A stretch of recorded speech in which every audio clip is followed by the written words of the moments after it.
रंग दस्तावेज 100 साल। इस पुस्तक में 1850 से लेकर 1950 तक के रंगमंच का, हिंदी रंगमंच का एक ऐसा परिचय मिलता है, इतना प्रामाणिक, इतना दुर्लभ और इतनी गंभीरता से किया गया काम कि एक अजीब तरह का उल्लास एक पाठक के नाते मैंने महसूस किया और पुस्तक के 2 खंडों में मैं डूबा रहा। आज इस पुस्तक के संपादक और दस्तावेज़ों के संग्रहकर्ता महेश आनंद हमारे साथ हैं। महेश आनंद का जन्म 1946 में अविभाजित भारत के मनसेरा नामक छोटे कस्बे में हुआ था। लंबी जीवन यात्रा रही है, लंबी बौद्धिक यात्रा रही है महेश आनंद की, रंगमंच को समर्पित एक व्यक्तित्व के तौर पर। रंगमंच के क्षेत्र में महेश आनंद ने जो बौद्धिक कार्य किए हैं वो आज किसी परिचय के मोहताज नहीं है। स्वर्गीय नेमीचंद जैन की पत्रिका नटरंग में संपादन सहयोग वर्षों तक देते रहे। महेश आनंद की पुस्तक जयशंकर प्रसाद रंग दृष्टि, जयशंकर प्रसाद रंग सृष्टि, यानी 2 खंडों में आई जो पुस्तक थी, उसने पर्याप्त चर्चा पैदा की थी और पूरे हिंदी रंगमंच जगत को एक ऐसा बहस का विषय मिला था जो बहस मैं सच कहूँ तो अब तक ख़त्म नहीं हुई है। प्रसाद के नाटकों को लेके जो मिथक खड़े किए गए थे, बहुत सारी जो धारणाएं बनाई गई थी, उन सब को चुनौती देता हुआ समग्रता में 2 खंडों में वो काम सामने आया। और अब महेश आनंद ने वैसा ही एक विराट महत्वपूर्ण कार्य संपन्न किया है, रंग दस्तावेज 100 साल के नाम से। यही ये कहना भी शायद ज़रूरी है कि भारतीय रंगमंच की और बाल रंगमंच की बहुत आदृत व्यक्तित्व श्रीमती रेखा जैन पर 2001 में महेश आनंद ने जो मोनोग्राफ लिखा, वो भी अपने आप में न सिर्फ ज़रूरी बल्कि एक ऐसा मूल्यवान काम है जो महेश ही कर सकते थे। सबसे पहले इस अभूतपूर्व रंग दस्तावेज़ के लिए आपको मैं बधाई देना चाहूँगा अपनी ओर से, और मुझ जैसे जो मुझे लगता है हज़ारों और आपके पाठक होंगे उनकी ओर से भी। इस तरह का काम करने की प्रेरणा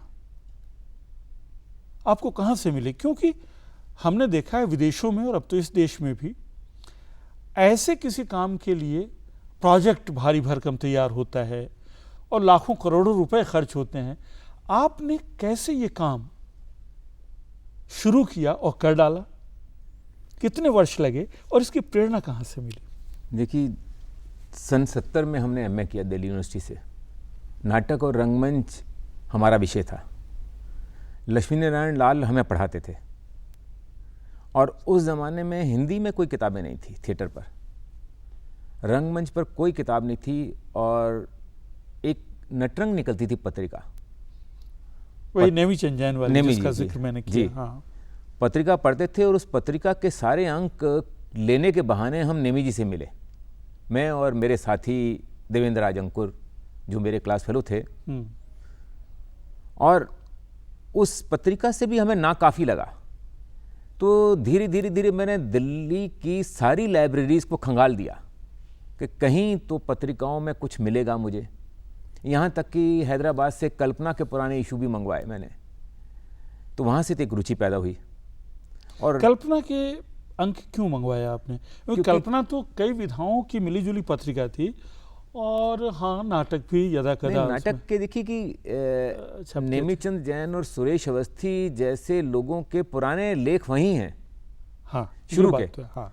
और उनको पढ़ना, मुझे लगा कि मुझे अपनी विरासत को, अपनी परंपरा को ठीक से जानना है, क्योंकि रंगमंच का अध्ययन हम इसके बिना नहीं कर सकते। और इसको जानने की कोशिश में मुझे जब जब मिला, बहुत कुछ अधूरा मिला। जैसे कि मुझे रंग दस्तावेज में है मेरे कि बहुत कुछ अधूरी टिप्पणियाँ, अफवाही ढंग से कुछ निष्कर्ष। तो मुझे लगा कि मुझे प्रामाणिक और मूल पत्रिकाओं में से कुछ तलाश करना है जी। और मैंने अभी कुछ 7 साल का सफ़र रहा इस किताब को तैयार करने में। इस रंग दस्तावेज को आपने 7 वर्ष लगाए। और इससे पहले 2 वर्ष लगा चुका था कि मुझे कहाँ से तलाश करना है, किस शहर में तलाश करना है, किस पत्रिका को ढूंढना है, उसमें से कौन सा लेख लेना है मुझे। इसके लिए मैंने 2 साल लगाए। तो अचानक एक दिन मुलाकात हुई राष्ट्रीय नाट्य विद्यालय के निर्देशक, उस समय के निर्देशक राम गोपाल बजाज जी से। हाँ हाँ। उन्होंने कहा कि तुम इस काम को करो और कर डालो, और अकेले ही करना है तुम्हें। मैंने कहा मैं 1950 के बाद की पत्रिकाओं की तलाश कर रहा हूँ। कहता है नहीं, ये तो कोई भी कर लेगा, तुम 1850 से लेकर 1950 की पत्रिकाएं तलाश करके दिखाओ। तो एक चुनौती थी मेरे लिए। और वो भयंकर चुनौती थी। हाँ, मुझे नहीं लगता कि चाहे कोई भी किसी कारण से भी आम तौर पे किसी को ऐसी बात कहे कि तुम ये करो, तो वो करने को तैयार हो जाएगा, क्योंकि इसकी दुश्वारियां बहुत सारी थी, कितनी रही होंगी, बहुत सारी, क्योंकि उसकी कल्पना सहज ही की जा सकती। किसी एक शहर में कोई पत्रिका उपलब्ध नहीं पूरी जी, और लाइब्रेरीज की बहुत बुरी हालत। और आप अगर उस लाइब्रेरी में पहुंच जाते हैं तो पत्रिका नहीं मिलेगी, पत्रिका मिलेगी तो फटी हुई मिलेगी, और फटी हुई नहीं मिली तो फोटोस्टेट नहीं करने देंगे आपको। तो बहुत सारी परेशानियां थी। लेकिन ले दे के कुछ लोगों ने बहुत सहयोग दिया, तो 100 साल के लगभग सारी पत्रिकाओं को मैंने तलाश कर लिया और महत्वपूर्ण सामग्री को 1100 पृष्ठ तब भी थे। और उसमें से मुझे लगा कि अगर मैं टिप्पणियाँ लिखूंगा तो 3 खंड बनेंगे। तो इसमें से मैंने बहुत कुछ असंकलित किया और जो मुझे लगा कि महत्वपूर्ण है अपने विरासत को, परंपरा को पाने का, समझने का, या कहना चाहिए कि एक साक्षात्कार करने का। जी हाँ, अपनी ही संस्कृति से। बिल्कुल। जिस धरातल से हमारा हिंदी रंगमंच पनपा, विकसित हुआ, उन लोगों को जानना चाहिए जिन लोगों ने संघर्ष किया इस रंगमंच को बनाने के लिए। बहुत खूब। मैं यहीं, इससे पहले कि हम इस ग्रंथ की विषय वस्तु की ओर बढ़ें, मैं ये जानना चाहूँगा कि इस पूरी प्रक्रिया में जो दुश्वारियाँ आपकी थीं, जिस तरह के अनुभव आपको हुए, उनमें से अब कौन सी वो यादें हैं जो आपको मनोरंजक लगती हैं या महत्वपूर्ण लगती हैं? मनोरंजक तो नहीं कह सकता। अब भूल गया मैं। यह कहना कि भूलना ही बेहतर है, लेकिन इस दौरान मेरे दोस्त बहुत बने। हाँ, जाहिर। जो मैं ये कहना चाहिए कि इतने अच्छे मेरे दोस्त बने, इसमें इतने लोगों से जान पहचान हुई और उन लोगों ने निस्वार्थ भाव से सहयोग दिया। यहाँ तक कि मैं आज याद करना चाहूँगा कि हिंदी की पहली पत्रिका 1894 की इलाहाबाद से छपी थी, नाट्य पत्रिका, और उसके संपादक थे देवकी नंदन त्रिपाठी, नाटककार। उसका मूल रूप मुझे धीरेन्द्र नाथ सिंह बनारस वालों ने भेजा। मैं आज भी उनको याद करता हूँ, उनको सलाम करता हूँ, क्योंकि वो आज हमारे बीच में नहीं हैं। लेकिन ऐसे लोग हैं जिन लोगों ने अपने व्यक्तिगत संग्रहालय में से निकाल करके मुझे दिया। हाँ, कुछ लोग ऐसे भी थे जिन लोगों ने पेमेंट लेकर काम किया, और जैसे पेमेंट बंद हुई एनएसडी की तरफ से, राष्ट्रीय नाट्य विद्यालय की तरफ से, तो उन्होंने साथ छोड़ भी दिया। ऐसे भी लोग थे, लेकिन अधिकांश लोगों ने निस्वार्थ भाव से मेरे साथ काम किया। अच्छा, ये जो पुस्तक है, इसमें दस्तावेज़ों के ज़रिए कई तरह का काम सामने आता है जी। और कहना ना होगा कि आपकी संपादकीय टिप्पणियाँ जो हैं वो बहुत महत्वपूर्ण है। वो जैसे कई अंधेरे इलाकों को रोशन करती हैं, कई जगह वो एक सूत्र में, एक सिलसिले में चीज़ों को रखती हैं, एक सूत्र में पिरोती हैं, तो वो संपादकीय टिप्पणियाँ आपकी महत्वपूर्ण हैं। इसमें एक तो बहुत सारी घटनाओं से परिचय हमारा होता है, बहुत सारे विमर्शों से हमारा परिचय होता है जी। जो डिस्कोर्सेस हैं उस समय हिंदी के बनते हुए थिएटर वर्ल्ड के, जो रंग संसार है हिंदी का, और जो लगातार हमें दिखता है कि वो बन रहा है। उसमें फिर भारतेंदु हरिश्चंद्र, बालकृष्ण भट्ट से लेके सूर्यकांत त्रिपाठी निराला, मुंशी प्रेमचंद तक एक बड़ी गैलेक्सी है, एक जैसे सितारों का समूह है, जिन्होंने पूरे हिंदी प्रदेश को साहित्यिक और दूसरी तरह का सांस्कृतिक स्तर पर हर तरह का संस्कार दिया अपनी रचनाओं से, अपने लेखन से और अपने समर्पित व्यक्तित्व की सक्रियता से। जी। इस सब के बीच आपको क्या लगता है कि उस समय के विमर्श जो थे उनकी कोई निरंतरता आज के विमर्शों से जुड़ती है? मुझे लगता है कि जैसे कि उस वक्त जो गुलाम था भारत जी, और एक अजीब ये भी था कि उस गदर का और उस असफल क्रांति का 1857 की जिक्र नहीं किया लोगों ने, लेकिन एक चीज थी लोगों को सजग करने की। ग्लैमर तब भी था। अगर फिल्में हैं तो उस जमाने में पारसी थिएटर था। पारसी थिएटर था, जी हाँ। और वो तो सेम बालकृष्ण भट्ट या प्रताप नारायण मिश्र अगर पारसी थिएटर को गरियाते थे तो इसलिए नहीं कि वो थिएटर को गरिया रहे हैं, बल्कि इसलिए कि वो किस संस्कृति की ओर हमारे युवा पीढ़ी को लेके जा रहा है, इसीलिए कहते हैं सजगता एक। और दूसरा ये कि उस जमाने के जितने भी लेखक थे वो एक साथ संपादक थे, पत्रकार थे, हाँ, उनमें से बहुत कवि सारे थे, लोग, हाँ, और थिएटर की पत्रिकाएं निकालते थे, रंग संगठन था उनका अपना, निर्देशक भी वो खुद थे, और प्रदर्शन भी करते थे। जी हाँ।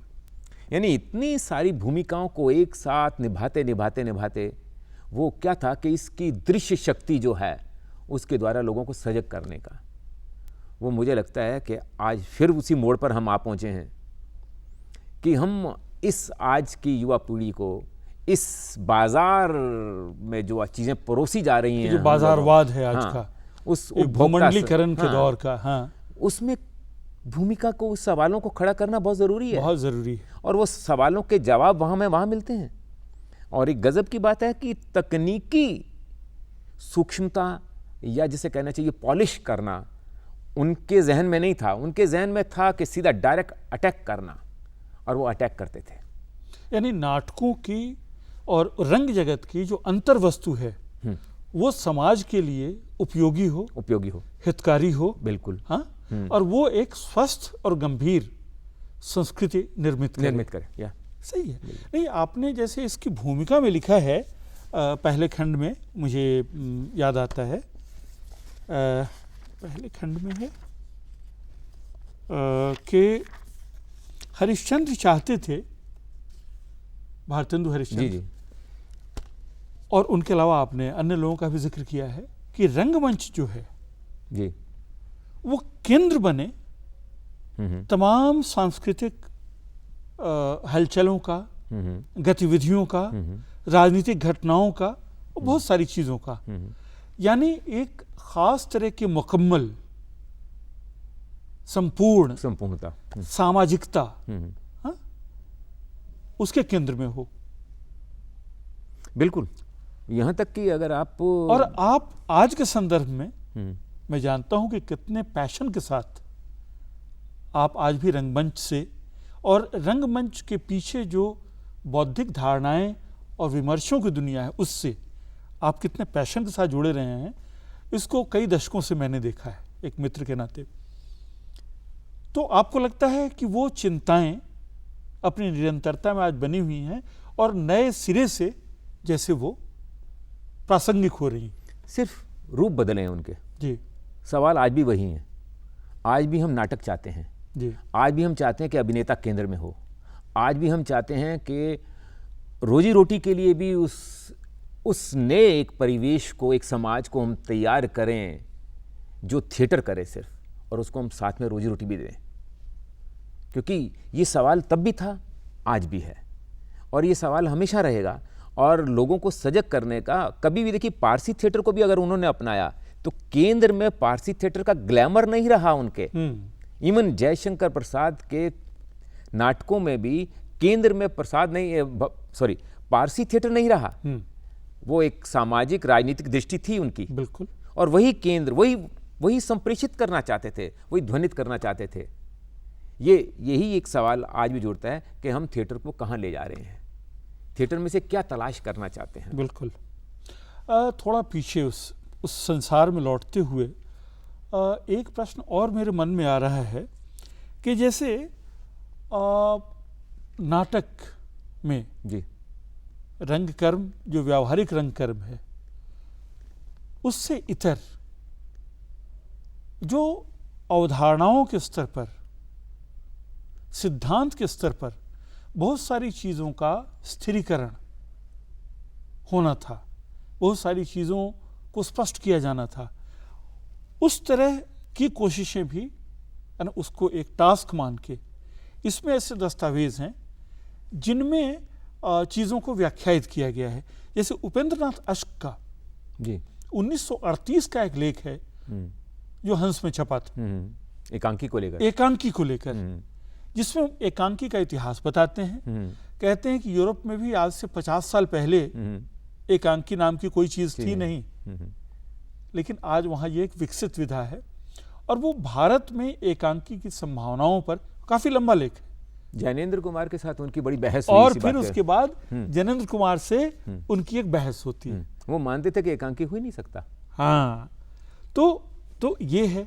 या ललित कुमार सिंह नटवर ने थिएटर एज होल को लेके एक इसमें परिचयात्मक सा लेख लिखा है, या इस तरह के बहुत सारे, या एक जो बहुत महत्वपूर्ण काम है इन जिसके दस्तावेज इसमें मौजूद हैं, इप्टा का जन नाट्य संघ, जो भारतीय कम्युनिस्ट पार्टी द्वारा समर्थित था और जिसमें अपने ज़माने के तमाम महान कलाकार शामिल थे। उदय शंकर, पंडित रविशंकर जो आज के महान संगीतज्ञ हैं, या इस तरह के ऋत्विक घटक जो बाद में महान फिल्मकार हुए, महान चित्रकार चित्त प्रसाद, तो ये सब इसमें सिमट के आए हैं। अलग अलग कालखंडों में, जैसे कि, और वो बहुत गौरवशाली कालखंड है, तो उनसे गुजर के आज जब आप आते हैं तो आपको क्या लगता है कि जो वर्तमान रंग परिदृश्य है इसमें कुछ वैसे गौरव के क्षण आपको महसूस होते हैं? निर्देशक तो कई हमारे बीच बड़े हैं, आते रहे हैं। देखिए, तुलना तो नहीं हमें करनी चाहिए, ना हम कर सकते हैं।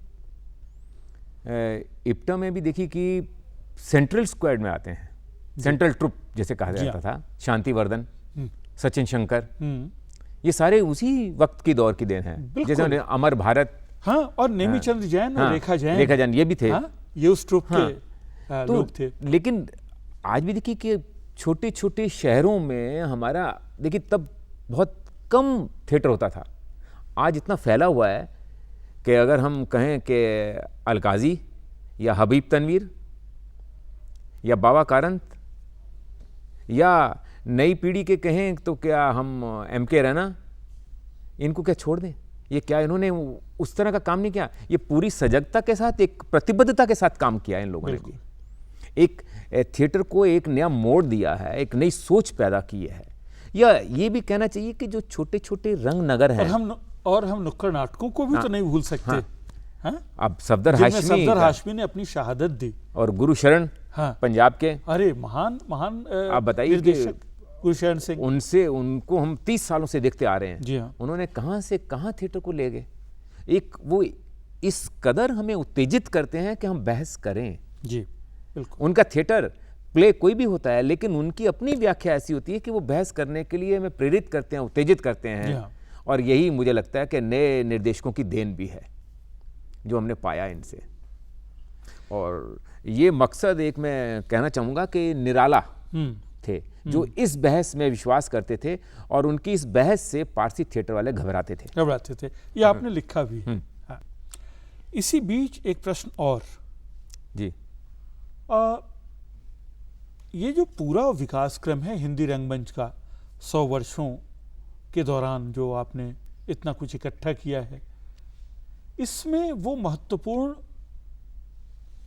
विमर्श करने वाले कौन हैं, लेखक कौन हैं जिन्होंने कारगर ढंग से हस्तक्षेप किया हो?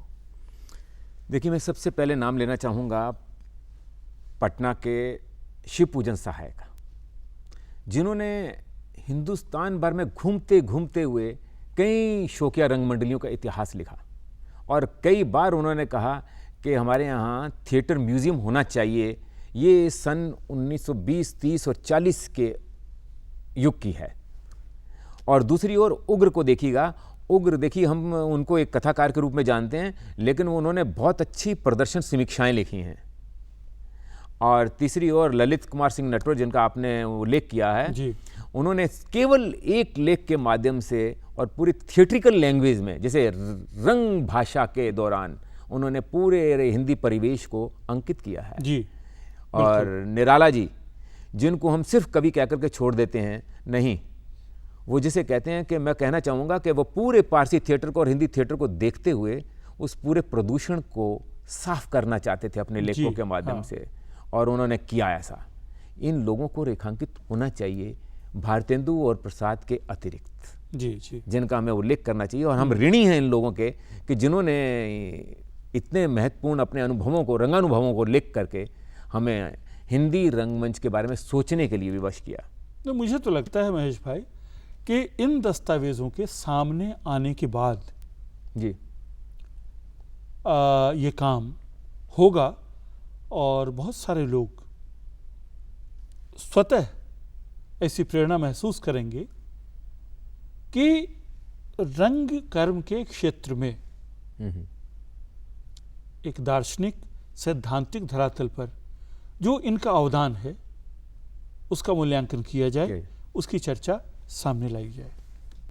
तो अब इसमें बातें तो अनेक हैं। अब जैसे किसी एक जीवन को ही हम उठा लें जी, किसी एक आंदोलन को, और कई बार तो इसमें ऐसे दस्तावेज हैं कि किसी एक दस्तावेज भर को उठा लें जी, तो हम घंटों बात कर सकते हैं। लेकिन समय की सीमा है, और इस बातचीत के जरिए मुझे लगता है कि एक सामान्य सा परिचय आपके इस बहुत महत्वपूर्ण काम का तो हमारे दर्शकों को मिलेगा ही। बहुत बहुत धन्यवाद महेश भाई।